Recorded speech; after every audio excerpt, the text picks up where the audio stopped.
Right. Welcome back to another episode of my movie review series, episode 230. Now, last week I said, Dead or Alive, you're coming with me. Yeah, said he was coming back, and here he is. RoboCop 2, 1990, starring Peter Weller, Nancy Allen, Dale O'Hurley, Tom Noonan, Belinda Bauer, Gabriel Damon. Yeah, man, this this sequel to the ultra badass 1987 action classic, sci-fi action classic. And yeah, it's it's not a step up quite, but it's not an upgrade quite, but it's a pretty good expansion from the first movie. Yeah, this movie, man. This movie, yeah, it's yeah, not as good as the first one. I mean, hey, come on, we all know that the first one is the best one. I mean, if you gotta rank the three RoboCop films, you got the first one, and then the second one here, and then the third one. Same exact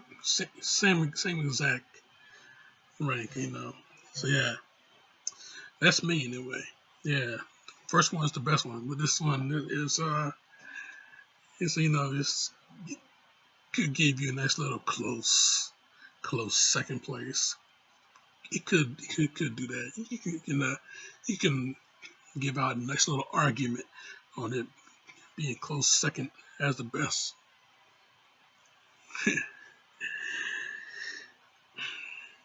Yeah, I tell you, man, this movie though, yeah, written.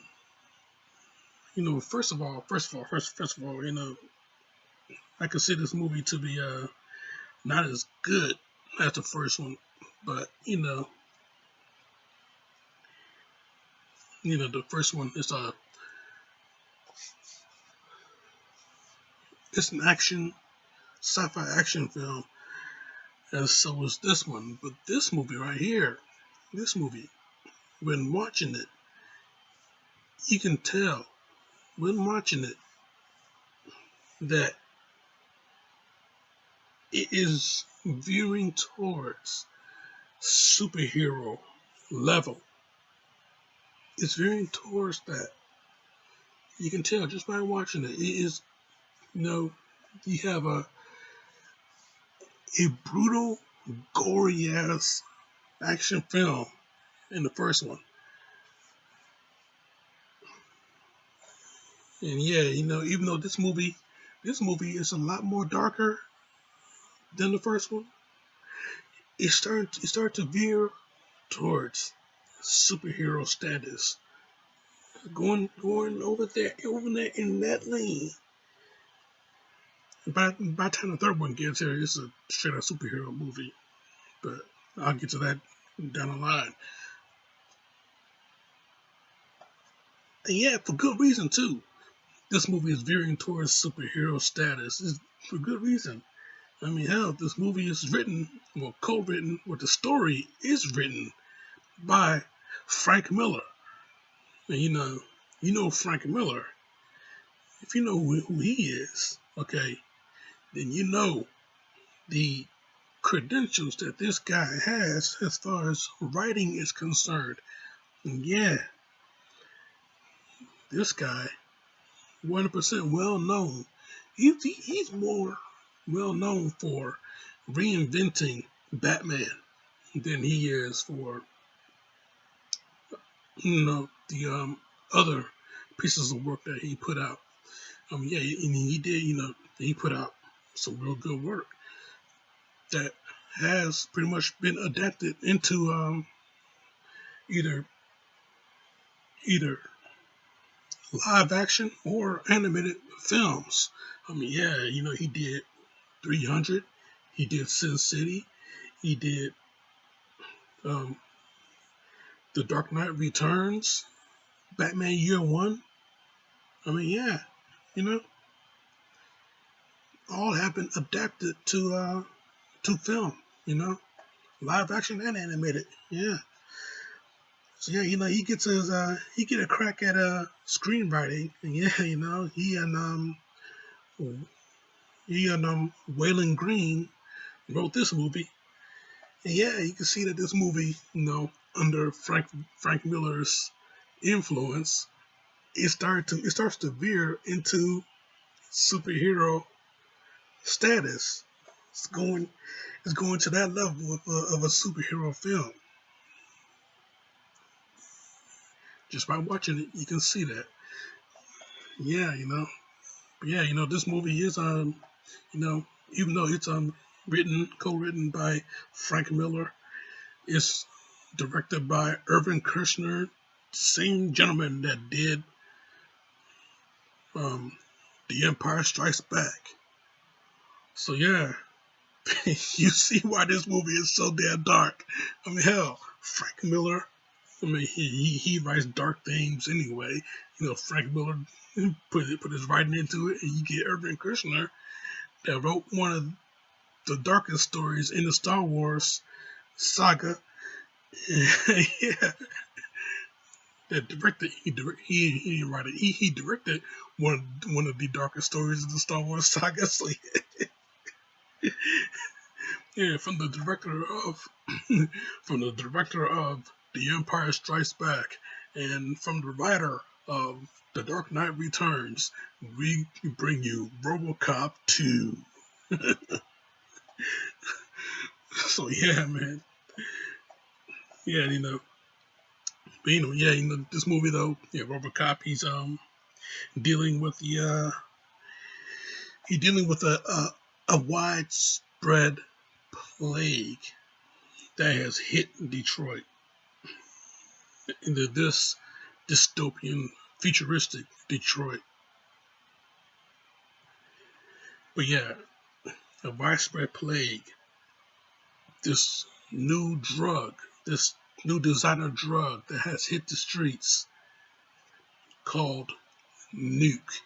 And yeah, I tell you, man, this drug, yeah, everybody is getting their hands on it. Everybody's getting a piece of it. Everybody is getting addicted to it. I mean, hell, you got people that's getting addicted to it on the streets. You got bums ripping off other bums. I mean, everybody's getting on it. It's crazy. Yeah, it's crazy. Yeah, that's drugs for you. Drugs will make people crazy. Yeah. So yeah, man, I tell you though. Yeah, RoboCop. Yeah, he sees all this going down, and yeah, he wants to know where is it made. Yeah, so yeah, that's when we find our hero getting mixed up against the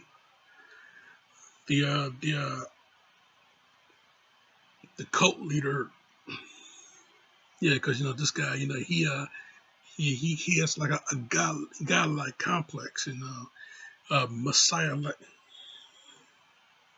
What's that description of him?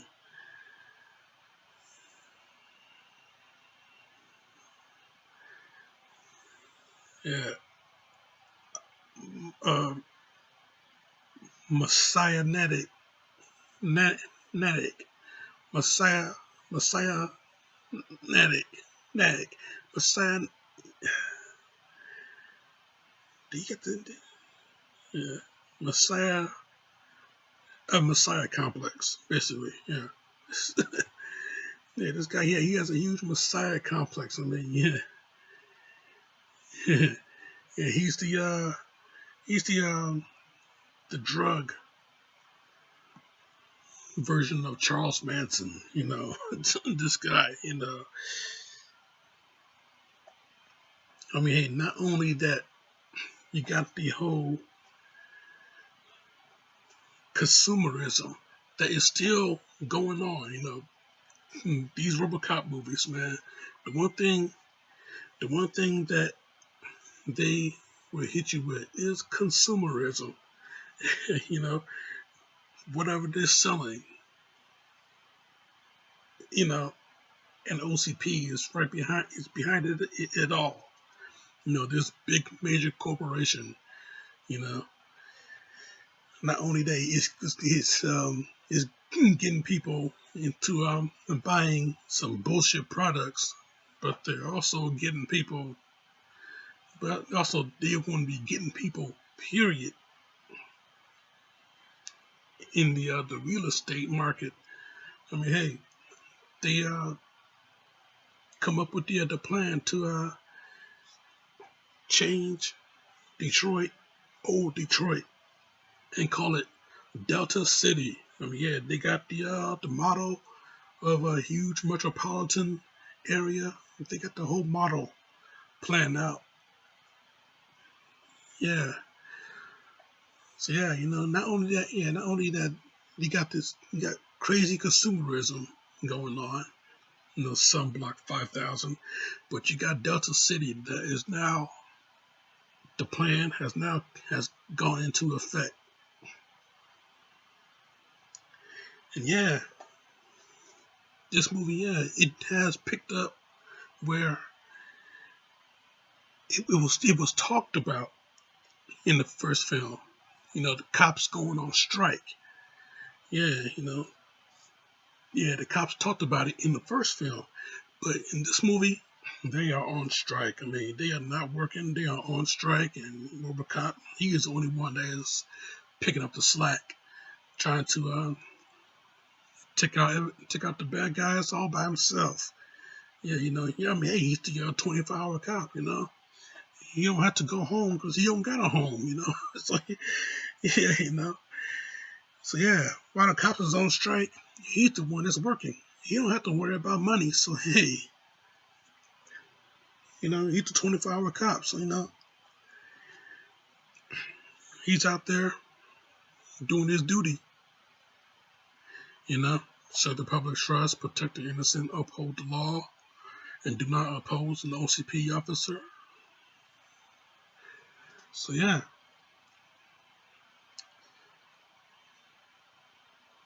But yeah, RoboCop, he goes to the basically the factory. He want to know where it was made. Yeah, he go to the factory of where nuke is made, and he just shut that shit down. But Kane and the rest of his crew gets away. Even a little kid that RoboCop can't shoot. Can't shoot a kid, can you, fucker? Boom. you know. Yeah, that little boy, Hob. You know. Yeah. One look at him, and he gets flashbacks of his own son, Yeah. So yeah, yeah, there's a dirty cop working in the working for Kane, and yeah, RoboCop found out about him. He sold out the cops. So yeah, he made pretty much made him. He beat the confession out of him. He asked him, "Where's Kane?" Yeah, he told. RoboCop went to Kane, but they got the drop on him. Boy, did they get the drop on him? Man, you know, stripped him. Took a jackhammer, took his leg off. Got this buzzsaw, sawed him in half. Yeah, this place that used to be a construction site. Oh no, no plant. So yeah, everything, it had all the tools there to dismantle anything that's metallic. So yeah, yeah, they pretty much they pretty much beat him down, humiliate him, and just raped him. You know, I don't even mean sexually rape him. But they just took him apart, fucked up his programming. You know, they drove up to the precinct. They tossed all his pieces out. Drove off, and yeah, I tell you, you know, they tried to. The cops wanted him to place back together, but OCP, those arrogant bastards, they're going to stall for time because they already got plans for a RoboCop 2 program. So yeah, they're stalling for time. They're keeping him offline. They're keeping the RoboCop offline while they get the RoboCop 2 program up and running. But they already had a couple of failures. Yeah. So this man, this crazy bloodthirsty chick named Juliet. Juliet Fax, Dr. Juliet Fax, a psychologist. You know, yeah, she convinces the chairman, the old man from the first movie, Zebediah Cochran, basically. She convinces him. I mean, played by the same guy, so yeah, she convinces him to take control of the whole project. So yeah, her plan is that she wants to use criminal minds. You know, yeah, yeah, she wants to use a criminal with a desire for power and immortality instead of police officers. Yeah, so yeah, they're going through the list of straight up maniacs. But once RoboCop got back on his feet, quite literally, he got his repairs, but it's coming with a price. He's going to have some new prime directives, a huge list of prime directives that it's going to be very confusing for the program. you know, Over 250 prime directives. Yeah, so yeah, inside RoboCop's program, he's pretty much going crazy. Yeah, bad language is for bad feelings. And a whole lot of other bullshit that they put in his head, put in his programming, into his brain. But yeah, it's all because of her. She fucked up RoboCop. After they fixed him, she fucked him up. But she's going for the RoboCop 2 program, which going to have which she's going to use a criminal with a whole godly complex. Hey,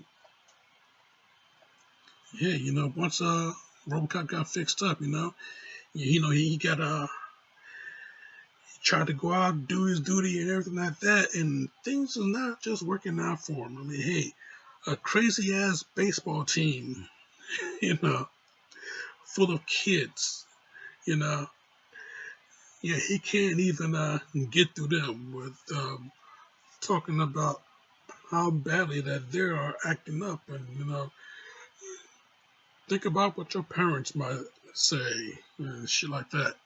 And now a word on nutrition. You know what I mean? Jesus Christ,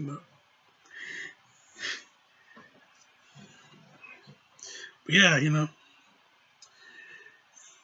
when they, once they analyze to see what the hell is wrong with them, yeah, he went to go and fix himself up, run a few 100,000 volts inside of him, so he can wipe that shit clean, reboot his system, you know. Already cops. What's bugging you, Murph? Kane. Kane's bugging me. Yeah, so yeah, RoboCop and the rest of the cops. Yeah, yeah, they are on the move, man. Yeah, yeah, cops. They ain't carrying no picket signs. They're gonna kick somebody's ass. They were on the move. They were going after Kane and the rest of his crew. Yeah, went back to the old site this time. Yeah, RoboCop. Yeah, he got major backup. And he did some major ass kicking, okay? He started shooting cats without even looking at him, okay? Yeah, he got his hands on Kane, took him out, you know. Kane is apprehended, but he's in the hospital of major injuries. Oh, man, RoboCop got to him, He wanted some payback, and he got it. So, yeah, once Juliet Fax, Dr. Juliet Fax, when she sees Kane's file, oh, he's a perfect candidate. Yeah, so she pulls his life support, because she need his brain. So she thinks that she can control him because he has an addiction to nuke. So she pulls his life support. You know, they do the surgery and cut out his brain. They stick it into the robot, put the robot online. Reactivate the brain. The robot is online, and now Kane, he's in this huge, giant, hulking robot that is 100% built for destruction, literally. So yeah, so yeah, Kane come around. He goes on a huge rampage. He takes out his old crew. He takes out certain members of you know, the, the mayor's cabinet, I guess you can say. Almost took out the mayor, but he got away. Went out the way through a sewer down a sewer pipe. So yeah, you know, once Kane is now on the huge rampage, now RoboCop, he got to fight this son bitch right here. So yeah, at the Delta City presentation, you know, the got the remote control. Kane, you know, he sees that yeah, they got the remote control, but he also got a huge canister of nuke. Yeah, Kane, with his addiction, he sees the nuke, he's trying to go for it, you know, yeah, RoboCop, he shows up with I think it's the same big ass gun that they use in the first movie. He shows up with that big sucker, that big cannon. Yeah, Kane, let's step outside, you know. Yeah, RoboCop shoots at him. He tried to shoot back, but he can't even work his gun. And so he grabs the remote, hits the arm button, and crushes the son bitch. Now he can fight. Yeah. So yeah, you got this huge robotic showdown between RoboCop and Kane. You know, yeah, they're shooting at each other. They're blasting each other. You know, he got that big cannon. He can't go through Kane's armor. You know, Kane got his shoulder gun, firing at RoboCop. RoboCop, yeah, he got his gun, fires at that gun, blows it up. So yeah, they shoot at each other, and next thing you know, they get into a real fight. They went from inside the building, they took it outside, took it to the streets, and yeah, it was a huge, colossal, robotic battle. You know, next thing you know, yeah, Kane, he's outside, he's blasting everybody. He's looking for RoboCop. He's blasting everybody. He's looking for RoboCop. He's just looking for him, but he's still taking out everybody. So Lewis, she gets into one of those huge armored tanks. Yeah, she gets into that. Yeah, she's driving that sumbitch towards Kane, incapacitates him for a bit. RoboCop, yeah, he's back inside. He gets the huge canister of nuke. Yeah, so he goes back outside. Let's give him what he wants. Yeah, so Lewis, yeah, she got the can. Kane, he moves the truck out the way. Lewis got the can. She tosses it. Kane catches, takes out the slot, put it in, and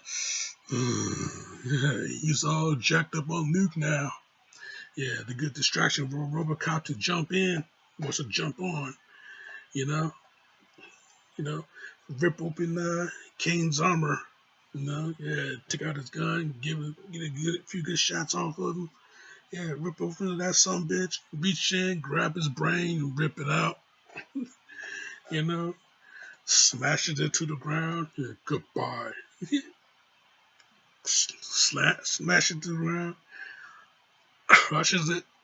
Yeah, Kane. Yeah. He has a huge robotic scream. Next thing you know, boom. Yeah, ding dong, the robotic monster is dead. And yeah, I tell you, you didn't see that in the first movie, but no huge colossal battle in between robot and robot. That's why I said, yeah, this movie veered into superhero territory. That huge colossal battle between robot and robot. He veered into superhero territory.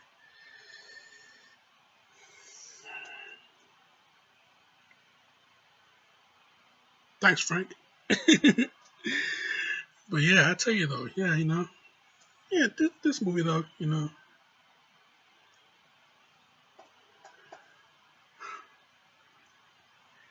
I give it, I give it, I give it. It's a 4 out of 5 for me. Yeah, I mean, it's it's a real good action or sci-fi action movie that at the end veered into superhero territory. And yeah, 4 out of 5, man. That's my review, and I'm sticking to it. Now next week, man. Next week is next week is next week is the start. This week, yeah, we go dark. We go dark. Back in the darkness. I'm going back to the shadows. Because next week is start of October once again. And yeah, you open this certain box, and if you try and cheat us, we'll tear your soul apart. So yeah, man, I tell you, stick around for that. Check out my other shit right here and subscribe to me right here. But in the meantime, in between time, Jack, this show is